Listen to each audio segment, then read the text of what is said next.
Part 1. Cataclysm. The three astronauts were staring down at the surface of the moon from the Orion as it was docking with the lunar gateway. The sight was astonishing, to say the least. They were close enough to see the curve of the planetary satellite, with its terrific white glow against the dark void behind it. A pearl latched in the abyss. Then, as all three were feeling the intensity of the moment of their approach, something odd appeared on the horizon of the moon. Piercing the darkness of space were tremendous edifices as pearly white as the cosmic body they were on, shattering all understanding of Earth's planetary companion in an instant. Nobody expected to find the signs of civilization upon mankind's return to the moon. "I don't understand," the commander of the Orion blurted out, admitting defeat for the first time in his life, and drawing more attention to himself from his crewmates than he had intended. The artificial structures that stood tall on the pale ground of the moon looked old. They were old. Tens of thousands of years old, hundreds of thousands, millions, as old as the moon itself even. Nobody knew. How could they? No one had ever seen them before. "Mission Control, we have a problem." Artemis 3, elaborate further on the issue. There's no right way to say this, so I'm just gonna say it.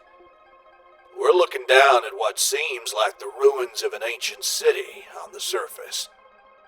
After a brief silence, NASA's Mission Control answered with a round of applause and laughter. We all appreciate the joke, Commander. Really helped release the tension back here. Sir, that wasn't a joke, he replied, but hesitated.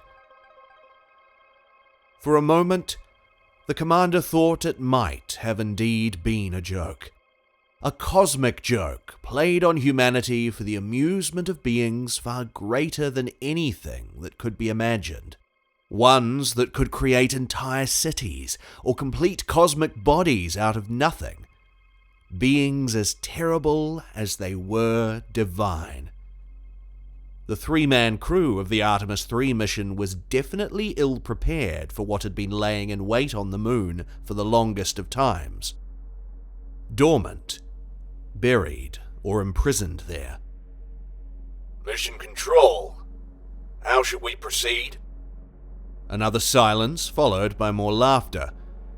Watch out for booby traps, they replied, and laughter boomed from the comms yet again, making the commander and his crewmates very nervous. None on the Orion were laughing. "I'd like to say that we're screwed, but I think you already know that. Let's proceed as planned and head to the lander after we're fully docked. Once we're down there, I guess we're going to have to take a look at those ruins before we do anything else." The commander addressed his crew after the transmission with NASA was over. "Yes, sir," was the reply he got.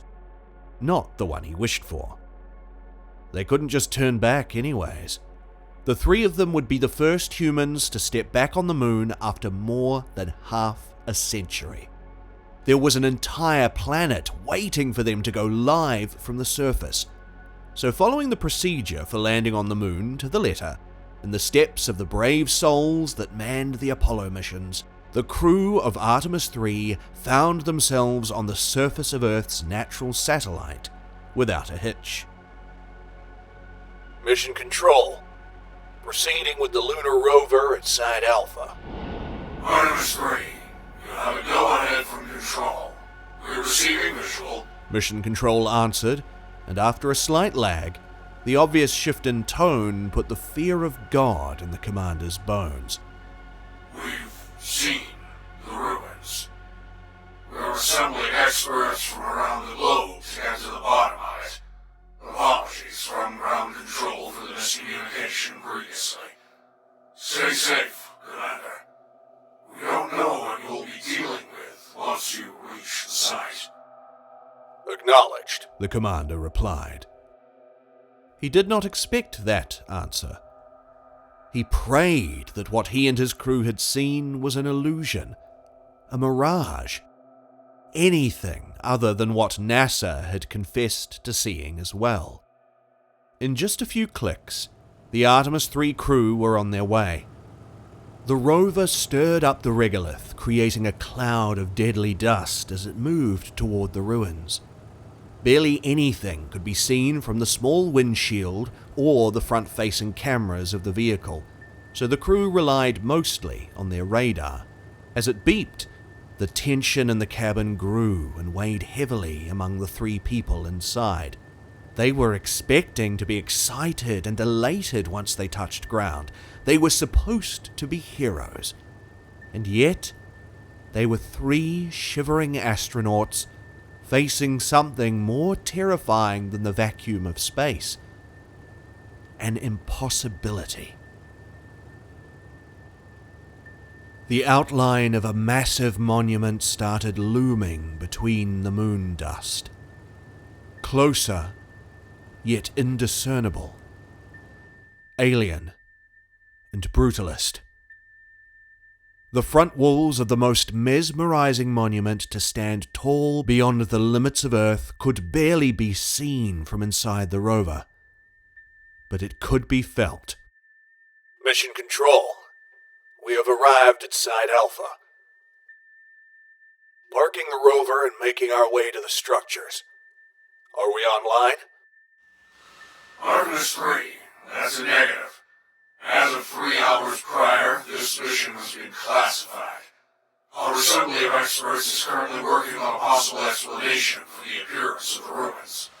Mission Control answered coldly and succinctly, without much further instruction.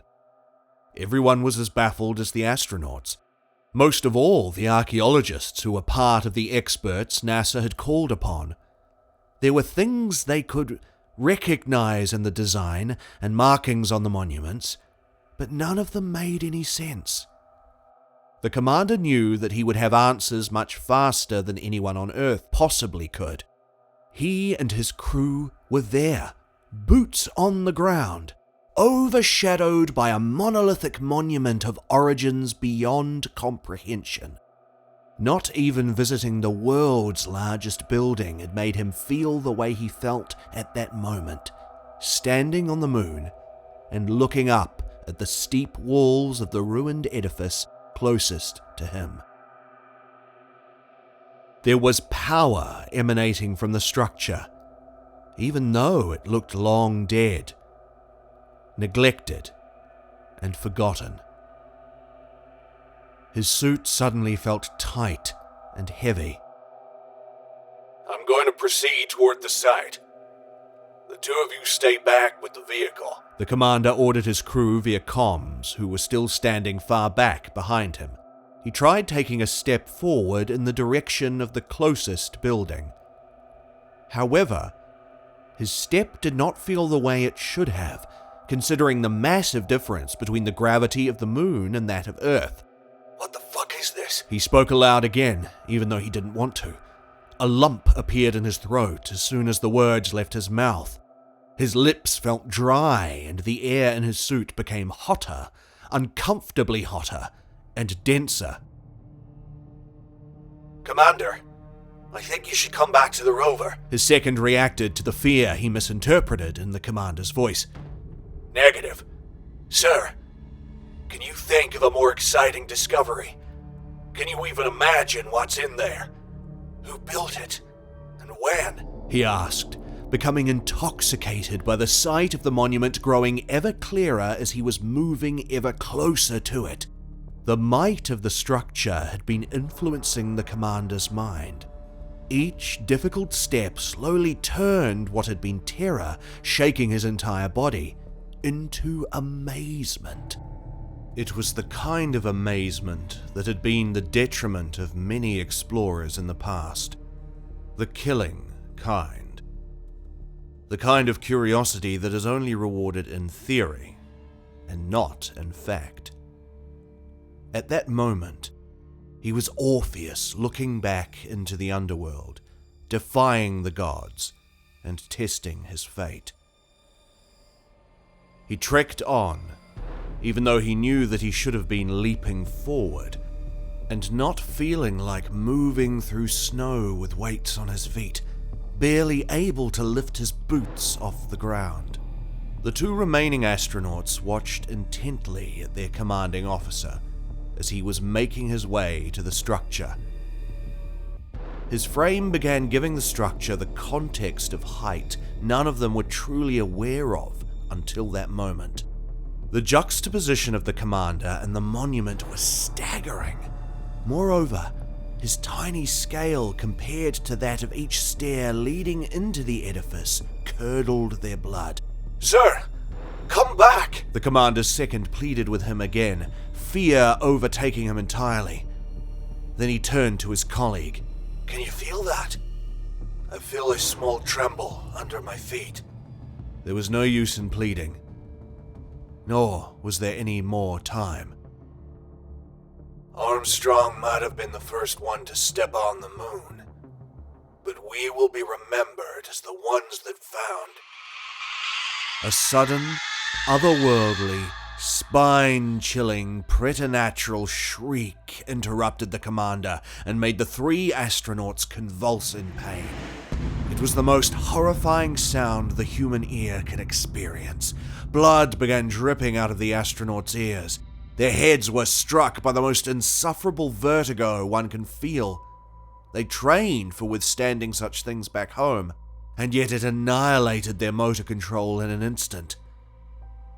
Mortal ears cannot bear the word of a god. The commander yelled out, but he could not hear his own voice. 3 astronauts, 3 husks of flesh, deaf and almost blind from the dust rising even higher around them, were all but eviscerated with a single sound. It was only one word that came from a creature so ancient that it knew how the moon had been made, and might have even aided in its build. Who dares disturb my slumber? A question appeared out of nowhere as a thought in the commander's mind. It was unbearable to think it, to feel it inside his head. An intrusive thought like no other, because it was not his thought that had sunk deep into his brain. It was not his question, or his inner voice asking it.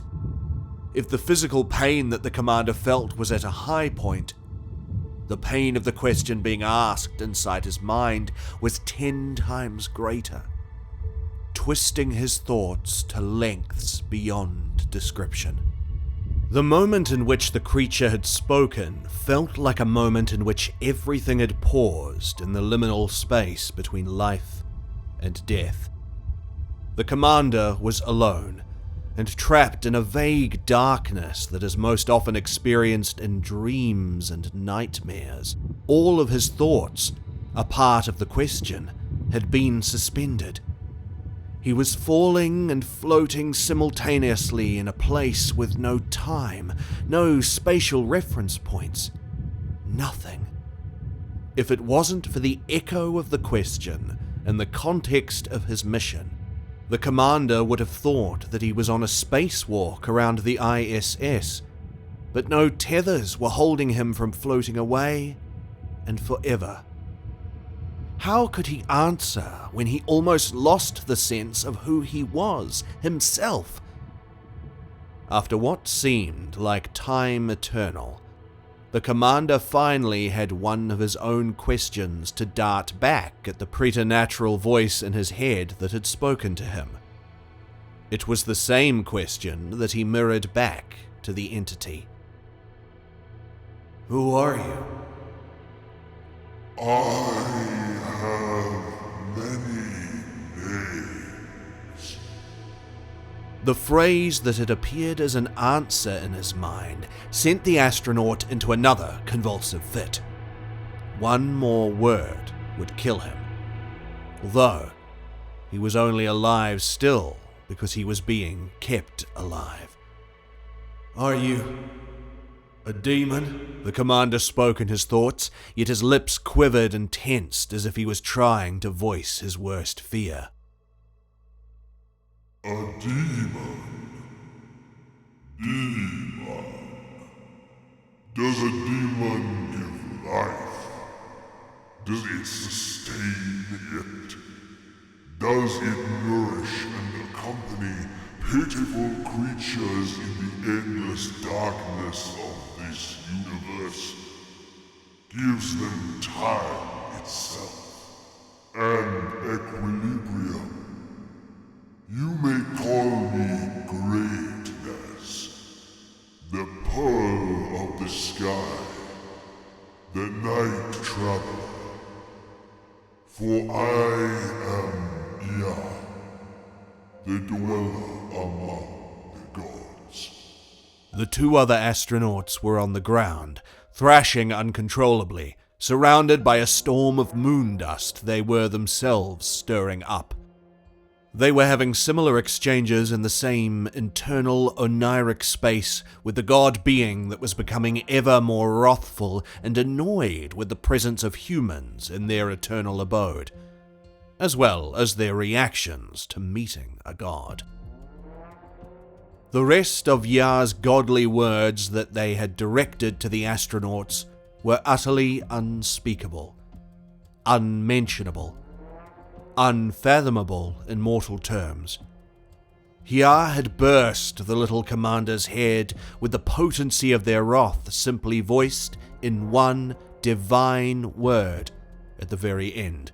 They had no patience for disrespect. They had waited long enough in isolation for eons on end on their barren little satellite, forbidden by their kin to ever walk upon the planet they were sustaining. And this was the thanks they got? A god's frenzy cannot be topped. So Ya became something much worse than what a demon could ever be. In truth, the commander had it easy. Humanity would be the true receiver of the pointy end of that particular stick. His crew wasn't alive long enough to witness it either. One had bled to death inside his suit, and the other suffocated on his tongue. Is that how you see me? After all this time illuminating your nights, holding you in place so the universe does not engulf you? Ya spoke into the long, cold distance between the moon and the earth, looking at it rising high above their abode, blue, small, and vulnerable. Their rage was undiminished. In their isolation, Ya had become mad and vile, having only themselves and the stars to converse with. They did not take long to strike at Earth. Not even Gib himself could hold back what Ya was about to unleash upon his home, or rather, erase from existence. If you do not see the use of me and my home, then you shall not ever receive its gifts again. Ya leaped out of their monument of moonstone, flew into space, and the moon disappeared behind them, like it never even existed. Like it had never lit the earthly skies with its reflected splendor. And just like that, the world as humans knew it would no longer be. It took only one mighty swipe from Ea's giant hand to send the moon into oblivion. Artemis 3, respond. Artemis 3, this is Mission Control. Respond. Everyone at the NASA Mission Control Center in Houston was on their feet and gaping at the screens in front of them. It seemed like the only one keeping it together was the Artemis 3 ground control officer, continuing his calm hails to the team that was supposed to be on the surface of the moon. After the primary moment of shock and numerous feverish checks of all their equipment and systems, most of the people in the control room flocked to the windows. As if that would have made it any clearer, as if that would confirm what had just happened, or would have made it any more real. The crescent moon that had just begun rising over the horizon as they opened communications with Artemis 3 was no longer there. Apart from the obvious sign that the moon had disappeared from the sky, the true aftermath of its vanishing had not yet reached the Earth in full force. Sir! A panicked officer that had managed the propulsion systems of the Orion tried talking to the ground control officer. This is bad. Really bad. Could we go? We have to run. I have to help my family. My mother is disabled and she won't make it. Artemis 3, this is Mission Control. Respond. Jim, goddammit, they're not going to respond. An engineer and longtime friend of the ground control officer came close to him and placed his hand over his shoulder. We have to begin calculating. Artemis 3. Jim, snap out of it, man. However, Jim would never snap out of it or recover from the shock. In fact, the only thing that snapped at the moment that the moon disappeared was his mind. He was flabbergasted, a broken man. None of his scientific education had prepared him for this. The moon drifting away from the Earth's orbit slowly, sure, but for it to vanish without a trace in a fraction of a second, incomprehensible. Artemis 3, respond. In his dazed state, Jim had not realized that all of the people at the control center were in an absolute panic. The flight director was on a direct call with the president of the US, stuttering apologies because he didn't know what else to say. He couldn't articulate it. He couldn't make it sound scientific. Did a black hole swallow it? No.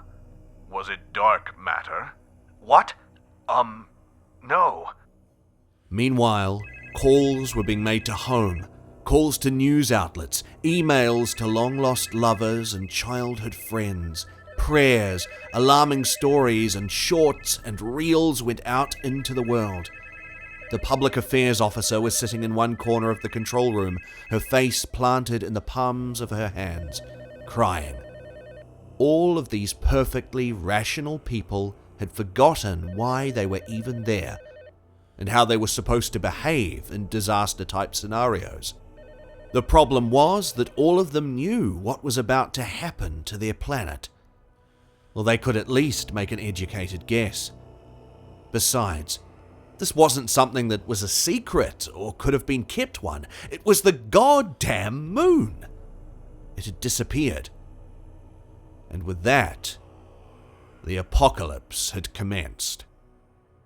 The reason behind it, Yah, had finally arrived on Earth, jumping down as a giant figure of doom, a herald of death.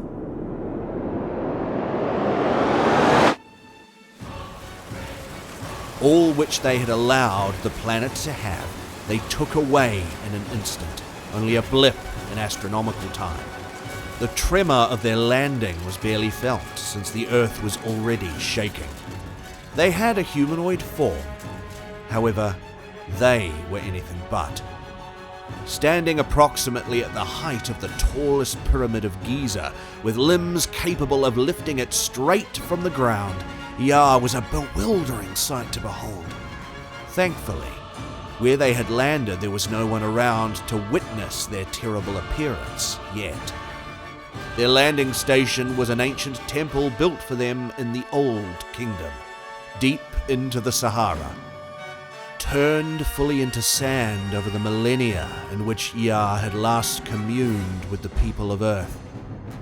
Shrieking, they searched for it, becoming even more angered by the insolence of the human race for forgetting them, the nurturer, the pearl of the sky, a beacon of light in the dark night. the very few that had the misfortune of being close enough to hear Yar raging amongst the dunes instantly fell dead, suffering a pain similar to that of the commander of the Artemis III mission. How sad was their fate. The little nomadic tribe, moving across the desert in a route they had rarely taken, trying to make sense of the ground shaking violently, and still unaware of the disappearance of their guiding night light, died all at once, camels and all. After a lengthy tantrum, churning the sands of the Sahara and cursing to the earth beneath their feet at Gib, Yar had calmed a little. Their godly senses had finally picked up on the state of the planet, and they sat down on the scorching ground to listen carefully. The vibrations of the tectonic plates being rattled by the Earth's sudden wobble made Yar smile. The booms of the quakes cheered Yar. The distant echo of several volcanoes activating simultaneously, accompanied by vast plumes of smoke in the heavens, made Yar proud. That will show them. They thought in all their vile and wretched madness. On the other side of the globe, rumours had started to spread. Among all the chaos of the Earth screaming in pain as it had lost its planetary companion and vital equalizer, people had still found ways to point fingers at others, at each other. Conspiracy theories were rampant. One stated that it was the Russian army that had destroyed the moon. Another one blamed the Chinese, and there was even one theory that it was a small country in the Balkans that had managed to vanquish the satellite. Religious organizations tried calming their people while simultaneously fueling their fear of Judgment Day. Cultists perished in mass suicides. Thousands of new prophets were born in a single day, on the day the moon disappeared. And people ran wild and unhinged on the streets, either pillaging or simply trying to save themselves and their families. As Yar sat in the desert, listening to the cries and screams that went on and on for days on end, people started flocking to the mountains to escape the tsunamis that were caused by the relentless quakes. While the ground did not stop shaking as the Earth was still adjusting to its new conditions, many other species did not have the same ventures as the humans did. Some would eventually, if not very soon, go completely extinct, and other ones would need much more time to adapt and fine-tune their genetic construction to what their new living space would require. Yar would not move from their place in the sand for a very long time. Sometimes the cries of beached whales upon the shores of Madagascar would grab their attention, and at different times they would look on far into the sky and see falling planes spiraling out of control. The whimpers of the dying world had not yet diminished their anger. Not even the endless arrays of maydays and SOS signals from airplanes moving in all kinds of directions and fuel tankers crossing the oceans made Yar mourn for what they had done. More terrible than a demon is the spite of a god. However, even if they did regret their doing, it could not be undone. For as powerful as Yar was, they alone could not recreate the moon out of nothing. The only thing that Yar could do was to wait patiently and listen as the world turned upside down.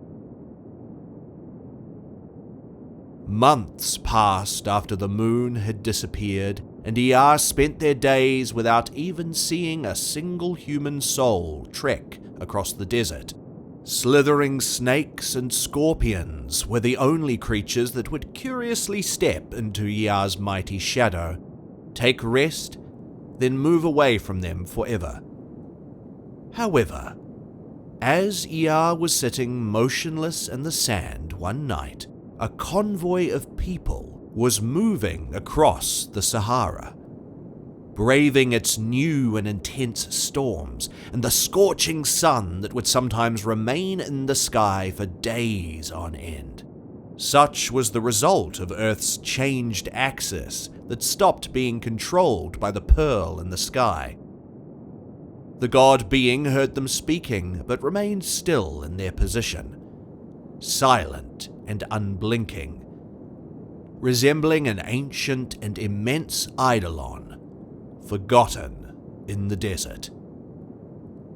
To hide from the storm that was incoming from the northwest, the convoy stopped incredibly close to Iya's inert body and made a shelter for the night behind Iya's back. The people had no idea on what they were perching up their backpacks, their supplies, and their weapons. "If a quake hits, this thing will flatten us like pancakes," one of them said, and pointed toward Iya, still convinced that the god being was no more than a massive statue. "We should be so lucky," echoed a reply. A few of the people laughed politely, but no one really thought that losing their life in a freak accident after all they had gone through was funny. Iya laughed a little on the inside, then settled deep into the sand, and listened to the chatter among the people before they all turned in for the night. The stories that the convoy shared around the fire were horrible accounts of where they had found themselves when the apocalypse had started, the day the moon had disappeared. Each one was progressively harder to listen to, harder to digest, and harder to acknowledge. As Iya was beginning to wonder why these people would choose to hide in a desert and not a lush mountain, one of them started telling the story of how he got there, and it all became clear. The world simply didn't work in the way that Iya had remembered from long ago, when they had last heard humans speak to them at their temple that once stood at the very place where they were seated. There was not much more Iya could take from the conversation, becoming endlessly confused and feeling anger rising again in their chest. Suddenly, they jumped up to their feet and looked down at the horrified convoy gaping back at them. No one screamed or tried running. The people were stunned and frozen at the sight of Iya's giant body that was inexplicably living and not a mere statue. The god being was lit from below only by the little campfire burning between the people, yet their eyes were ablaze, brighter than the stars shining in the sky above them. They opened their mouth to speak, but no words came out. Iya had lost the vile passion to kill, though at that moment one could not see that on them. They were more terrifying than they ever had been. Standing upright in the middle of a storm that was becoming ever more powerful, violently lifting the sands of the Sahara as high as their shoulders, winds deafening and whooshing around their monumental frame, Iya had finally understood what they had done in their wrath. The stare down between the behemoth Iya and the tiny people just below his feet was a short one, not longer than a minute or so. Not one person moved in the beginning, eyes fixed upon the sight so unearthly the skin crawled involuntarily. The massive humanoid shape was not only mortifying in sheer size, but by how uncanny their expression was. Almost human, yet not quite. Almost eyes, yet there were shapes in that giant's face unrecognizable to anything before seen. Those eyes. Those eyes! A yelp was heard from the convoy down below, and a cacophony of screams was ignited among the people, shattering the moment of pause, wonder, and terror. Suddenly, Everyone was running, shrieking and panicking because they had nowhere to hide. In a place so vast and open as the desert, there was no escape from a creature that could see for miles in the distance, and with one leap arrive at your location, crushing you down with its bare foot. Ea was not remembered, but they were for their first time seen in their godly form. They took off their headdress, which carried the like of the moon on the very top, and placed it on the sand near the fire. Their movements were slow and certain as they bowed to put the headdress down. When Ea's face was as close to the fire as it could get, they turned and caught one of the people staring at them. Who are you? A whisper left their lips and they flinched, thinking that they would be put to death for the insolence of speaking to such a creature as this. The god being came closer to the person asking and gazed long into his eyes. Ea did not answer. With an abrupt leap, Ea moved deeper inside the desert, leaving the poor man standing next to the fire, transfixed by the miraculous exchange he had had with a god. For this man knew. He knew to what he was speaking, even if he did not know which one of them it was. The man watched as Ea's preternatural shape moved across the desert, becoming smaller and disappearing into the raging storm altogether.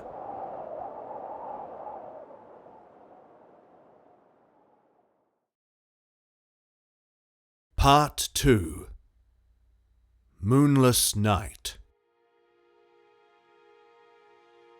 9 centuries later, Earth was not the same planet it used to be.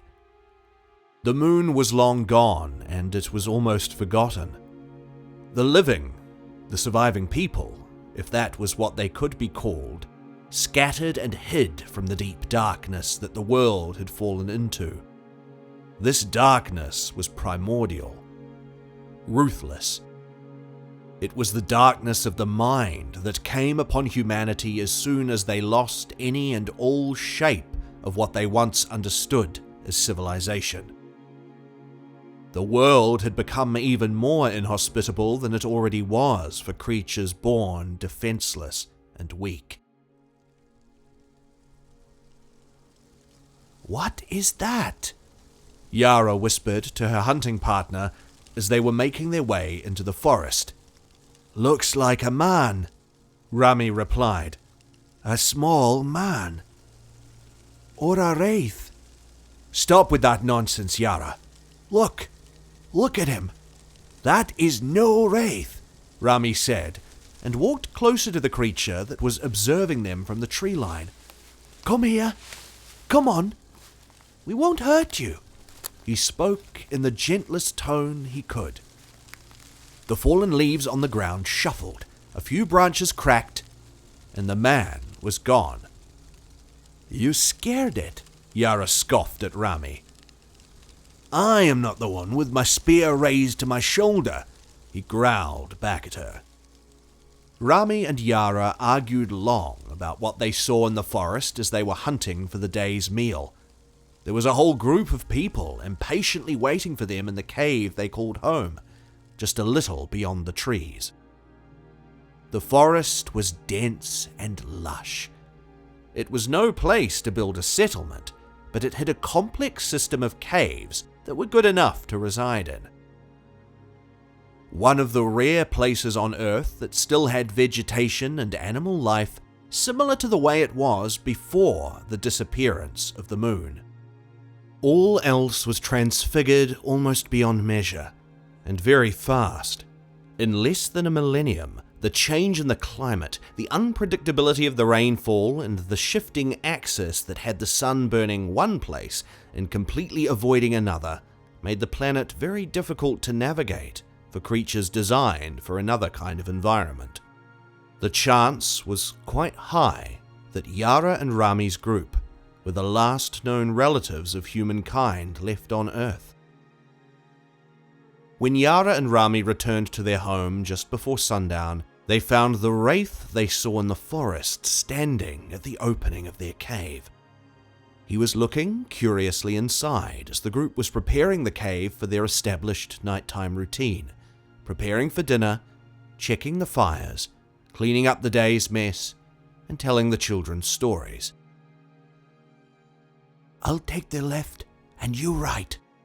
"Don't hurt him, Yara." Rami grabbed her arm and whispered back to her.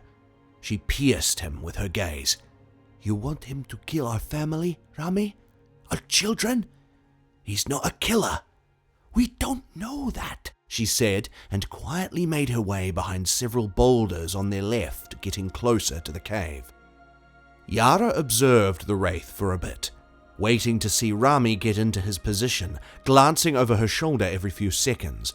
She noticed how dirty, but also how pale it was under all the gunk. Its ribs and spine were protruding through its skin, making it appear skeletal. It almost looked as if it had dug itself out of a shallow grave just moments earlier. Yara shuddered. That simple appearance was something that was set deep into her childhood memory, as the description of a wraith of the forest that always loomed around the dwellings of men, snatching the children and the elderly out of their beds. She turned to check on Rami, and when she looked back, the wraith was gone again. "No!" Yara screamed and ran toward the cave, alerting the people inside that something potentially dangerous was happening. 2 hunters leaped out of the cave at a moment's notice, holding their long spears in their hands. Yara joined them quickly and realized what had happened. Just as she and the rest were about to start their search for the wraith in the surrounding area, Rami appeared from behind the boulders. "Yara!" He was waving his arms at her and the other hunters, but he was calm and smiling. "I found him. It's just a man. Nothing more than a man, Yara." She clenched her teeth and stormed toward Rami. Suddenly, the man she thought of as a wraith came out of hiding. He was standing slightly crooked, slender and short. His eyes had an uncanny blaze about them, yet they expressed a deep darkness that no human could ever possess. Yara's body jerked back a step, and she raised her spear above her head. As she did that, the rest of the hunters followed her move. The wraith crouched and semi-hid himself behind the boulder, poking only his head out a little to see what Yara and the rest would do. Rami ran over to Yara and pushed her spear away. He came closer to her, shoulder to shoulder, and told her the same thing that he had been saying all along. Rami ended his plea for the life of the wraith with a difficult question. "Don't you trust my judgment?" Yara sighed, peeked at the wraith again, then commanded her hunters to put their weapons down. "Thank you, my love." "Don't thank me just yet, Rami. If he tries anything, I'll slash his throat myself," Yara replied, and went back towards the cave, stopping just close to the entrance. She waited for the hunters to go back in, then Rami to follow them, dragging his new friend along by the hand. As they came close, it became apparent to Yara that the wraith indeed looked like a grown man, even if his behavior was a little odd and seemed quite feral. She trusted Rami, but not this creature he was bringing into their home. Rami stopped next to her and said, "His name is Isaiah. I gave it to him." He smiled softly at her. "I don't think he knows how to speak." Yara looked again into the eyes of the wraith and shuddered.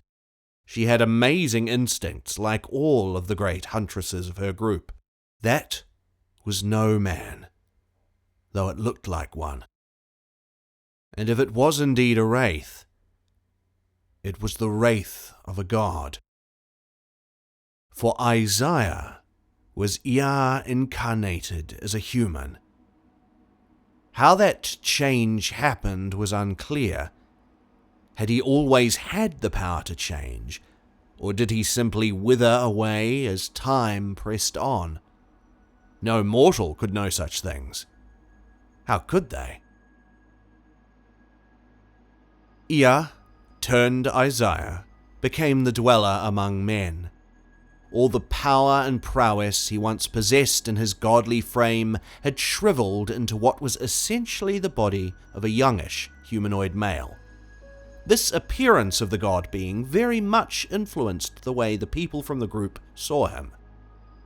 Silent and unassuming, he became very sheltered and pampered among the people from the group very fast. The only one that had stayed back from him was Yara. If Rami's friendship with Isaiah had bothered her, what made her even madder was the company that one of the elders she most respected kept with him. None knew what made Isaiah the way that he was, nor where he had come from, and still they showed love, compassion, and friendship. Sameh, the elder, was said to be so old that he had remembered the moon. The great heavenly pearl, he called it, warming Isaiah's expression every time that he did so. However, Isaiah always found the conviction of the old man that he had been alive for 900 years to be a simple matter of dementia, that his mind had gone a little crooked and the stories Sameh had heard as a child had become reality to him. Isaiah was still happy to hear about the moon. His home. He missed his home. The two of them didn't talk much, but they shared a bond so strong that it made Yara jealous and angry. She would watch them sit for hours on end at the entrance of the cave when night would strike, watching the heavens, enjoying the glow of the stars and each other's company. One night, Isaiah was standing watch at the entrance without Sameh. Yara still had a little trust in him, so she also stayed awake, watching him more intently than she was the entrance. His deathly pale skin and protruding bones still gave her a shiver down her spine. While he was standing watch for the monsters from outside, she wondered if it was him that they still should have been worried about. After a couple of hours, there seemed to be nothing suspicious about him or his actions, so Yara allowed herself to doze off.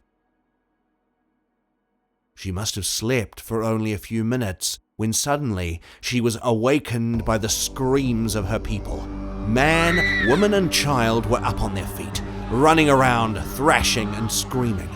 The cave was dark and cold, so almost nothing could be seen of them as they moved about it without the glow of the moon shining through the entrance.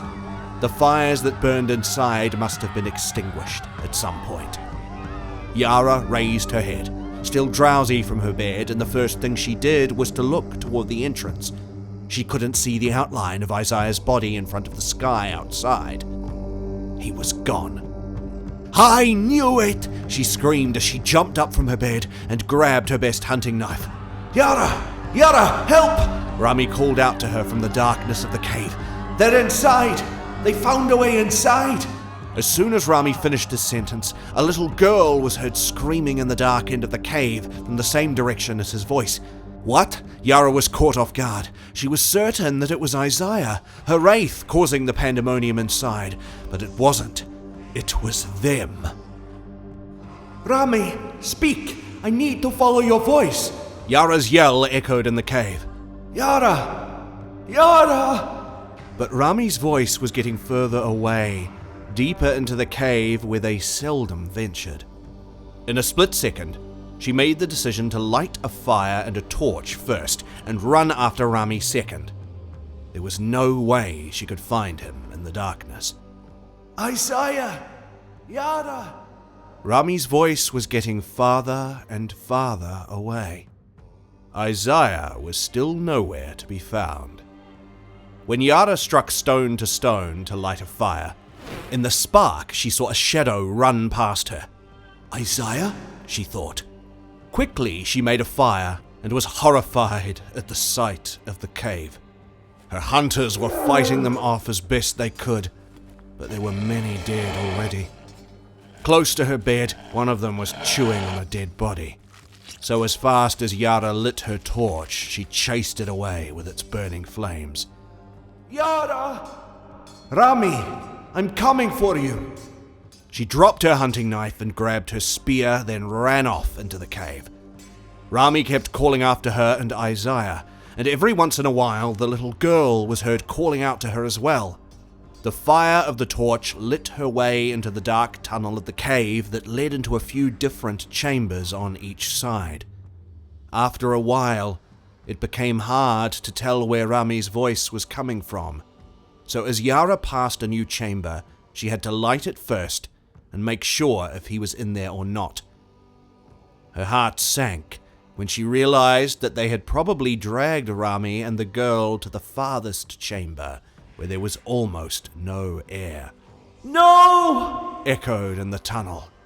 Yara panicked at the yelp and sped up even more to reach the last chamber. When she finally arrived, she couldn't believe the sight. On the floor, the little girl lay, injured but alive. Over her was Rami looking back at Yara as she came inside the chamber with her light. Just next to them stood Isaiah, holding the heart of one of them in his hand. It looked like he had yanked the heart right out of its chest. He turned, and Yara's stunned face made him drop the heart on the floor beside its wretched body. The four of them came back to the main chamber of the cave, finding that Yara's hunters were able to stave off the intruders completely. Aside from the one that Isaiah had killed, no one else from the group had managed to do the same. The next few days were spent in a solemn mood as the group was cleaning up the cave, tending to the injured and the dead. "Why wasn't he at his post?" Yara asked Rami and Samech after the last of the funeral rites were over. "Most of those deaths would have been prevented. I think they simply stormed him. There were so many this time, Yara," Rami said. Samech was silent, and Yara took that as an acknowledgement that he felt the same suspicion as her about Isaiah. Finally! This was not the case. Not exactly. Months passed without another raid. The group began healing, and was starting to relax again, venturing outside of the cave more often, and loosening their watch of the entrance at night. Most of the group believed that the pack had moved on and travelled past the mountain ridge, going back into their desolate valley. That was where they lived for a century. It made sense that would be the place where they would return. The ruins of the city that stood in the middle of that valley were a perfect breeding ground and were full of bigger prey than the small animals left in the forest. Yara was unconvinced. She wanted to make the long trek there to check and see if these assumptions about the pack were correct. Rami, of course, volunteered to join her and asked if they could bring Isaiah as well. Much to Yara's dislike, the group agreed, since Isaiah was the only one ever known to be able to kill one of the pack. The three of them were a good team, swift on their feet, fast to recover at night, hiding in the trees, and didn't spend much time chatting about little things on the way. Rami knew how Yara operated, so he kept as silent as he possibly could. However, once they were close to the city, scouting it from the nearest hill, Rami couldn't contain himself anymore. That was where they lived. The ancestors. He pointed a finger toward the ruined buildings down below. Barely anything was left of the city that once thrived there. In reality, only a fraction of it remained as a ruin and a memory of what humankind was once capable of. It was a vague memory. "Do you know any stories about them?" he asked Isaiah, who replied by simply widening his eyes at him. "I like the one where they build machines and fly toward the sky." Yara clicked her tongue and shushed him. She was afraid to go down to the city, but she would never admit it. Hearing Rami's meditations on the way of the ancestors wasn't something she was interested in at that moment. She was all ears, trying to establish if there was any movement in the valley. And so was Isaiah. However, unlike her, his godly hearing had already informed him that no ghastly things were moving around among the ruins. Isaiah couldn't hear the sound of the creatures that he remembered from the cave and his earlier encounters with them, nor could he smell them. His sharp sight didn't catch a glimpse of any of them either. "I wish we could live in a city," Rami lamented. "Let's move," Yara ordered them before he could elaborate on his sentiment. Isaiah smiled at Rami and patted him on the back as they stood up. The scouting mission of the site went on fast and easy. There wasn't much to check, and the three of them didn't need too much time to clear the entire city. It only took them a single full day, in fact. That night, they slept high up in the trees on the closest hill, because all of the ruined structures in the city were unsafe, and there was little vegetation left in the valley. The ease with which they were able to search the city, and the fact that they found no trace of the pack there, should have been a sign that nothing good was on the horizon. It should have made them more suspicious of the forest. However, all of them relaxed. Once they were out of the city, Yara did as well, but she still decided to scout the forest on the way back. The next morning, when Rami and Isaiah woke up and met between the tree trunks, Yara was already gone. When Rami noticed Isaiah's worried expression, he reassured him that all was well, and that she hadn't been taken away, but that she must have gone up ahead to secure their safety. They moved through the forest slowly, without her pushing their pace, and Rami was feeling very chatty.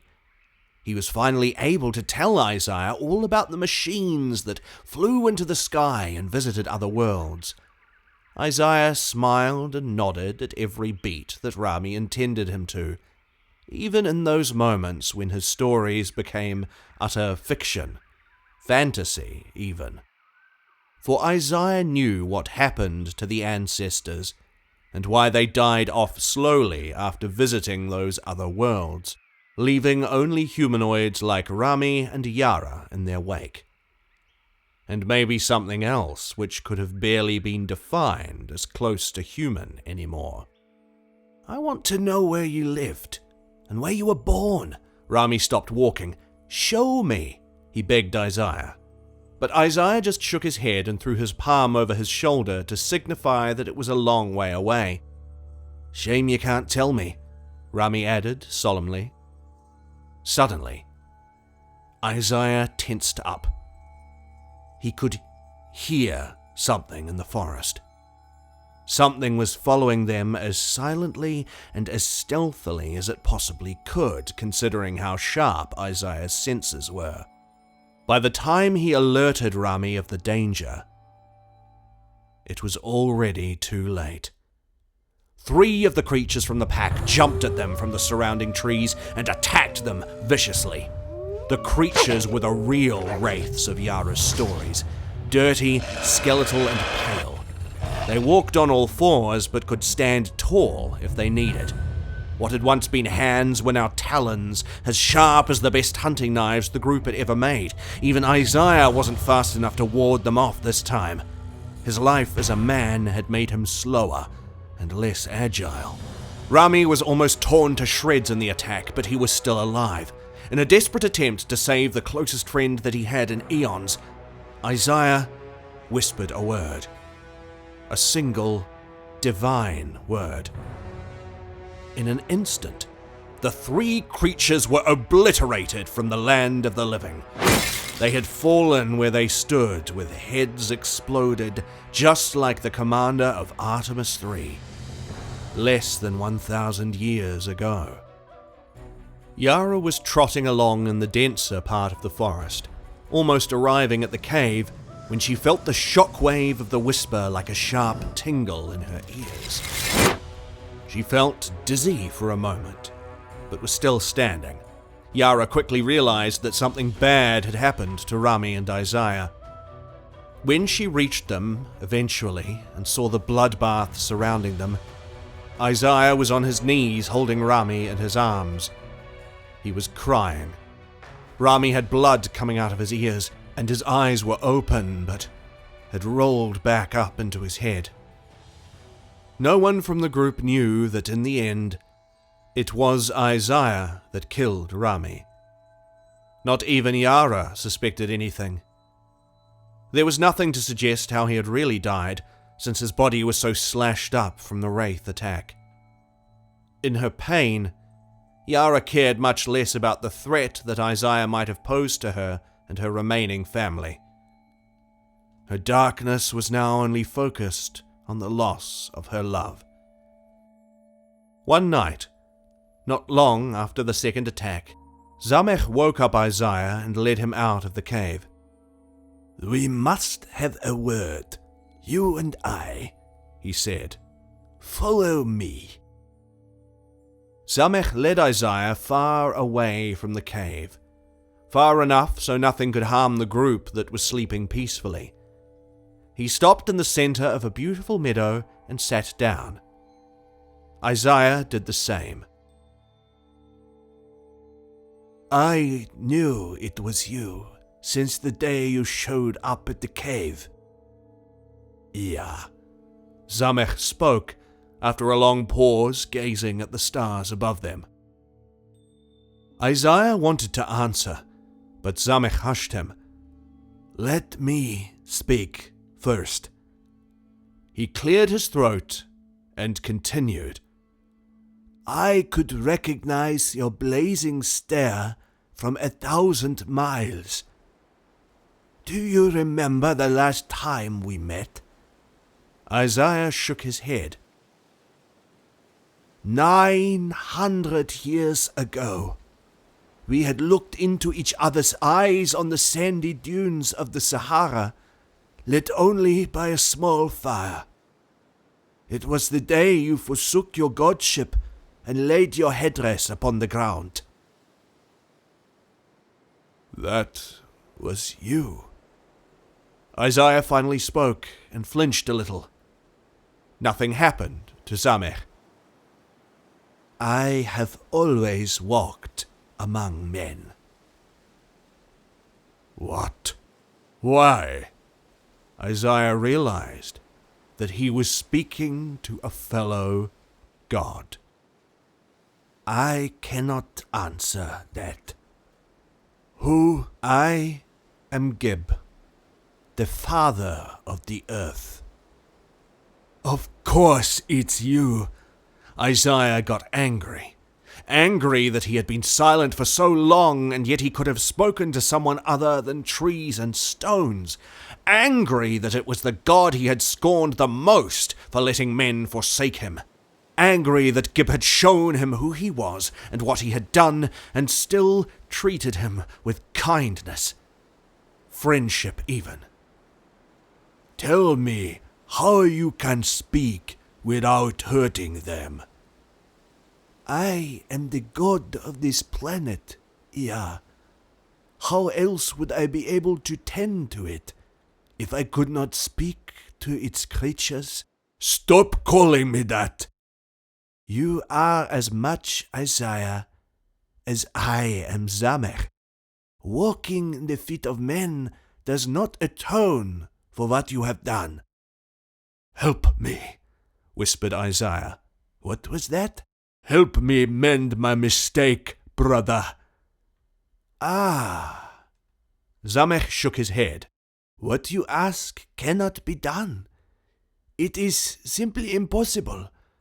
That technology has been long abandoned by our people, and even if we could manage to find it somewhere in this vast universe, I am afraid it is too late now." They sat in silence for a long while. The sun was rising above the trees. "I know you first tried living with them. The wraiths," Zamech spoke. "They have no more mind or heart to show you kindness, to show you what you have destroyed, And yet they are the result of your actions. In a sense, they are your creatures, not mine own." He paused again and stood up. "They will be the only ones left in the future, at least for a little while longer than our group.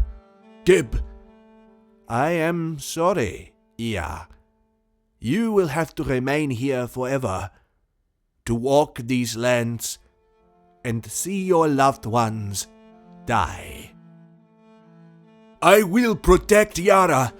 I will protect the group," Isaiah yelled with conviction, still believing he could atone for his actions done in wrath. "My brother, once they have all perished, you must return to the wraiths and tend to them, for I cannot do it for you. Their monstrous language I cannot speak." Before Isaiah could say anything more, Zamech had begun his transformation back into Gib. His human-like shape started de-aging and lengthening, rising ever higher and higher still, above the trees and beyond. "Will we ever speak again?" Isaiah yelled at Gib so that he could hear him. You do not have to yell. I will be listening, like I always have. Yeah. The sight of Gib appearing above the tree line, barely resembling what had been Zamech moments prior, stopped Yara in her tracks. She had been following the two of them, fearing for the safety of Zamech, since she didn't want to lose him too, and so soon after Rami. Yara was yet to reach the meadow, but was close enough to witness the final transformation of the god being that had lived on Earth and tended to it since it was born in the universe. Much like Iar's moon, Gib might have even been the one that helped build the Earth with the technology of their ancient race. Gib turned and looked back at Yara with his sharp eyes. He smiled with love, but Yara saw only a monstrous giant baring its teeth at her, then moving away into the distance, in the direction of the valley. "Those eyes," she mumbled in horror. Yara fell back and suddenly realized that her ears were bleeding and that she could no more hear the sounds of the forest.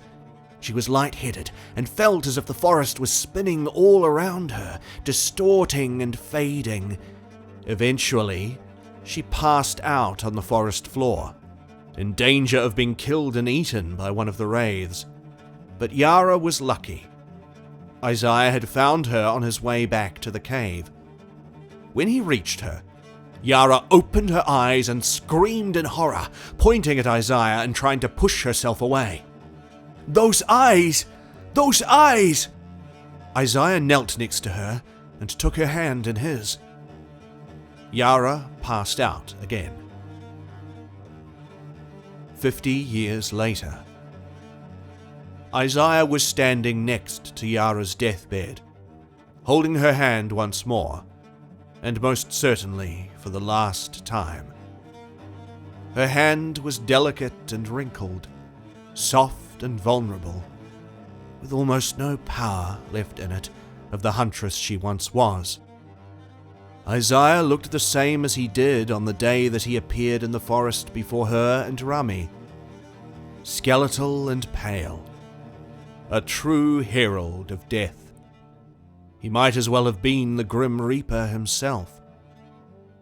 Isaiah made everyone leave the cave to let him have one final moment alone with Yara.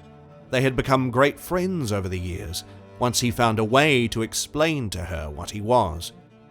She had no more fear of him, but she did fear a painful death.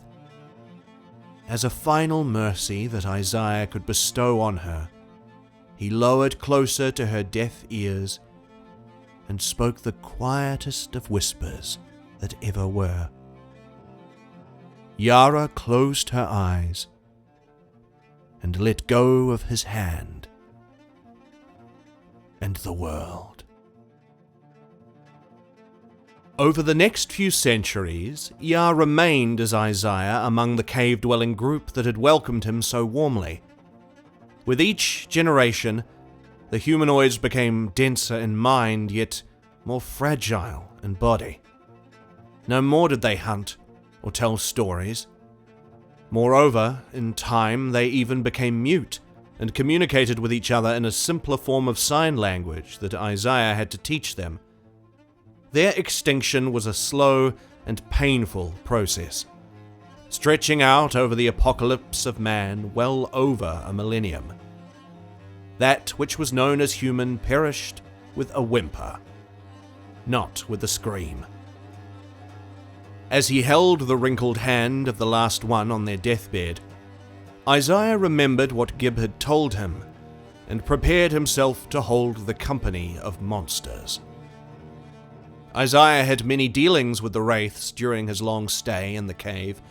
However, over the hundreds of years he spent protecting the cave-dwelling humanoids, he could not bring himself to harm another wraith for whatever reason. When they would raid the cave over and over again, night after night, Isaiah would only use fire to chase them away. When they would charge the humanoids in the forest, he would let nature take its course. For as much as he wanted to protect his loved ones and friends, he already knew their demise was imminent. Once he whispered his goodbye to the last humanoid of its kind, Isaiah left the cave.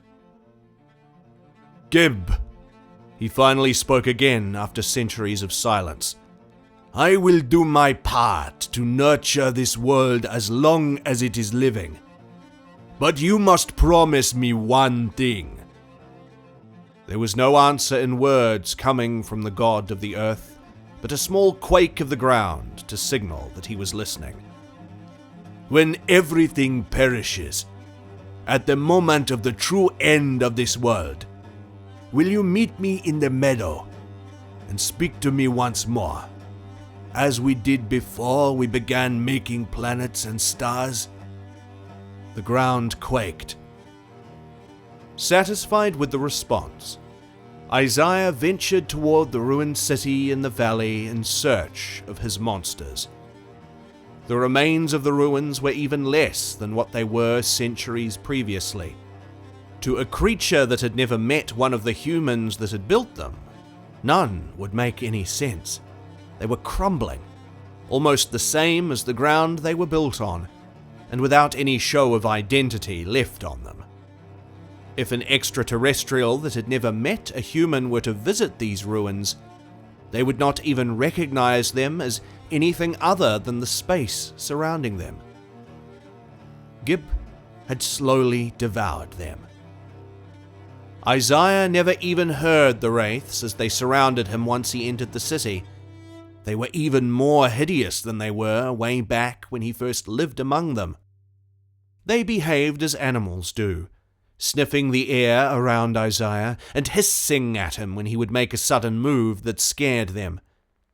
He pondered for a moment if he should transform back into his pure godly form and see how they would react. But he had abandoned those ways. Instead, Isaiah did the same as he did before with the humanoids. He tried making himself as similar to the wraiths as he did to Yara and Rami when he saw them, even before he allowed them to see him in return among the trees in the forest. While the wraiths that surrounded Isaiah were drawing ever nearer to him, he fell on all fours and began the latest transformation in a row. His already skeletal frame became even more decrepit. All of his bones pushed out and showed themselves fully, just barely under his bluish-pale skin. Out of the place where there were fingers, sharp talons burst through, and blood splashed the infertile ground. It hurt, but Isaiah did not scream out in pain. The wraiths sniffed the air with their vile, barely human snouts and stopped hissing. One more thing was left. Isaiah's face. His jaw broke and fell forward, protruding more prominently than it did. 3 more rows of teeth burst through his flesh. He could taste the blood in his new mouth. Isaiah sniffed the air and looked around. The wraiths had stopped closing in on him. He peered up toward the sky where the moon should have been, and his eyes sunk deep into his skull, becoming deep, black voids.